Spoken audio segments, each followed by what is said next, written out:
Udah dengar belum? Ada 56 juta sandwich generation di Indonesia. Gimana nih strategi untuk motong rantai generasi sandwich dan mulai menyiapkan dana pensiun kita? Yuk kita bahas strategi investasi untuk dana pensiun.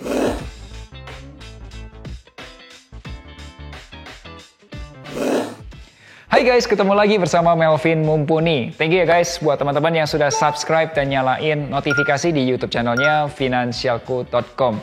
I'm so happy because we can grow together.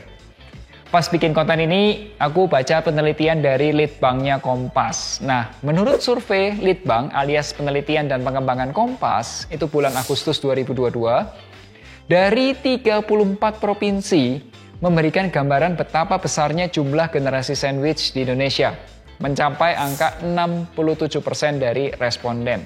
Jika diproporsikan terhadap penduduk produktif Indonesia, itu jumlahnya mencapai angka 56 juta orang. Meskipun masih survei dengan skala terbatas, tapi angka 67% responden itu menurutku sangat mengkhawatirkan. Indonesia darurat perencanaan pensiun. Kita harus sama-sama membantu mencarikan solusi supaya angka sandwich generation itu bisa turun terus. Aku sebagai seorang financial planner itu bisa berkontribusi dengan video ini dan juga bisa bantu dengan program konsultasi keuangan dan program pendampingan.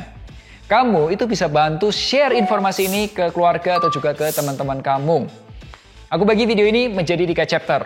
Chapter pertama, cerita tentang dana pensiun. Chapter kedua, cerita tentang strategi investasi untuk pensiun. Dan yang ketiga, chapter terakhir cerita tentang action plan kita. Yuk, kita mulai dari chapter pertama.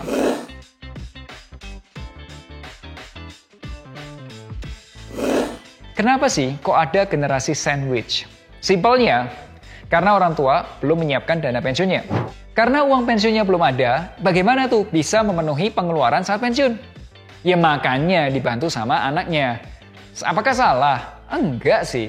Namanya keluarga ya kita pasti saling bantu. Kalau menurut kamu gimana?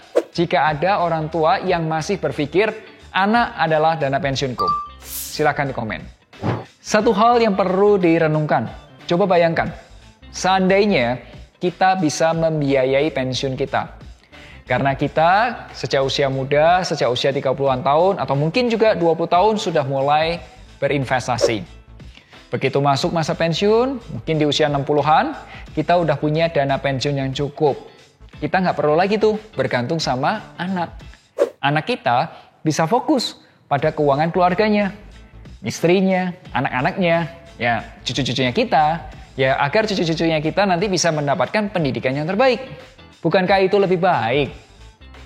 Oleh sebab itu, satu-satunya cara untuk memotong generasi sandwich adalah dengan menyiapkan dana pensiun.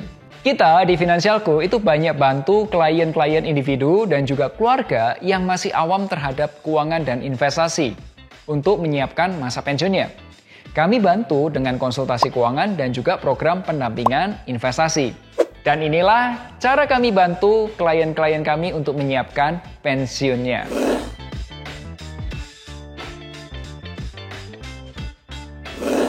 Teman-teman, saya kasih contoh keluarga Andre dan juga Grace yang ingin menyiapkan pensiunnya. Andre di tahun 2023 itu usianya 34 tahun. Dan Grace di usia 30 tahun. Dua-duanya bekerja di Jakarta. Total penghasilan mereka itu sekitar 40 juta rupiah. Dan total pengeluaran mereka itu sekitar 25 juta rupiah. Jadi, mereka berdua itu bisa nabung rutin sekitar 15 juta rupiah per bulan. Andre inginnya sih bisa pensiun di usia 60 tahun. Nah, saat ini Andre dan Grace itu udah punya investasi khusus untuk pensiun. Sebesar 300 juta dan semuanya itu di reksadana. Apakah uang itu cukup? Nah, kami akan bantu keluarga Andre dalam 3 langkah. Langkah pertama adalah berapa yang dibutuhin. Pertama, kami akan hitung dulu nih. Kira-kira butuh berapa sih saat pensiun nanti? Kami coba hitung-hitung dengan mempertimbangkan gaya hidup mereka sekarang ini. Seandainya mereka bisa pensiun di tahun ini, itu kurang lebih modal yang dibutuhkan sekitar 6,3 miliar. Angka 6,3 miliar itu tentunya akan naik. Ya karena ada inflasi. ya semua barang pasti naik lah ya. Indomie telur aja naik gitu. Apalagi nanti ada biaya listrik, air, internet, makanan, kesehatan, dan lain sebagainya. Pasti naik, ya kan? Angka 6,3 M itu akan menjadi 22,4 miliar dalam waktu 26 tahun. Dengan asumsi inflasi kita di 5% per tahun. Seperti angka inflasi sekarang. Langkah kedua, kita cek, udah punya berapa nih? Dan bisa investasi berapa? Nah, sekarang Andre dan Chris itu kan udah punya uang sebesar 300 juta rupiah.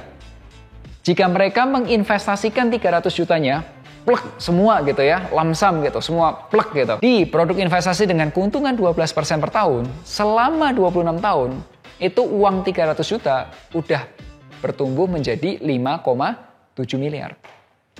Produknya apa? Sabar, kita bahas nanti ya. Berarti masih ada kurang dong. Iya, coba kita kurangin deh. 22,4 dikurangi 5,7 berarti masih ada sisa 16,7 miliar. Nah, itu kekurangan 16,7 miliar ditutup dari mana? Ya mulai investasi dong. Setiap bulan nabung, setiap bulan invest. Ya emang dari mana lagi gitu. Nah, seandainya investasi dengan return-nya sama, dengan keuntungan 12% per tahun, maka Andre dan Chris itu perlu investasi sebesar 7,8 juta rupiah per bulan. Bisa nggak? Ya bisa lah, orang dia bisa nabung 15 juta kok. So, pertanyaan berikutnya adalah investasinya apa? Langkah ketiga, memilih produk investasi. Strategi investasinya kita gunakan alokasi investasi. Artinya apa? Uang kita itu nggak ditaruh dalam satu produk keuangan. Oke? Nggak satu produk. Kita bagi sesuai fungsinya. Orang-orang sebut ini strateginya adalah diversifikasi investasi. Nah, berikut ini produk-produk investasi berdasarkan framework investasi di Finansialku. Nih gambarnya. Produk investasi itu kita bedakan menjadi 3 fungsi. Ibarat permainan sepak bola, ada pemain yang berfungsi sebagai kiper. Itu namanya likuiditas. Ya namanya kiper, ya jaga gawang ya, supaya nggak kegolan kan. Kiper investasi kamu itu produk-produk likuiditas. Contoh ada deposito, ada reksadana pasar uang, ada emas digital. Dalam tim sepak bola tentu juga ada penyerang atau striker.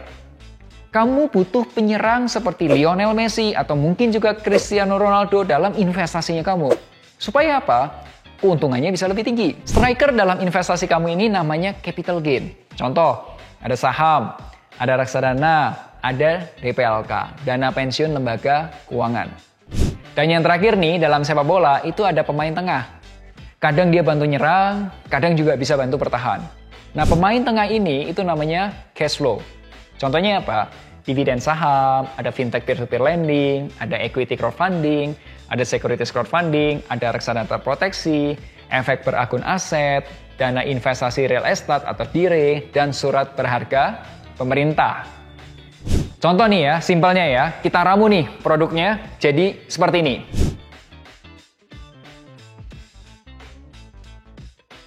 Nah, setelah diramu seperti itu, baru deh kita pilih reksadana pasar uangnya mereknya apa, reksadana pendapatan tetapnya mereknya apa, sahamnya perusahaan apa, dan seterusnya dan seterusnya.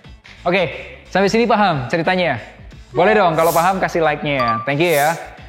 Nah, terus setiap bulan itu kita meeting, one on one. Untuk apa? Untuk mereview kinerja investasinya. Ya, meetingnya sekarang udah bisa lewat Zoom atau lewat Google Meet gitu kan, lebih santai gitu. Nah, proses review itu penting banget. Supaya apa? Supaya target investasi bisa tercapai.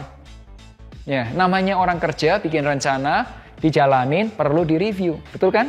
Nah, dalam layanan penasihat investasi, kita juga sudah berpartner dengan perusahaan penasihat investasi yang terdaftar di OJK, yaitu Moduit.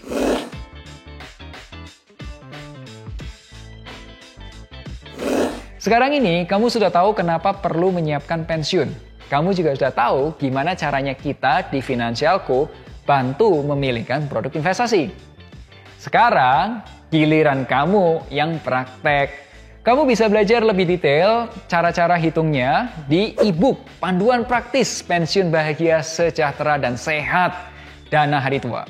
Dan juga akses online course-nya di aplikasi Finansialku. Aplikasi Finansialku bisa di-download di Google Play Store atau juga di App Store. Link downloadnya ada di deskripsi.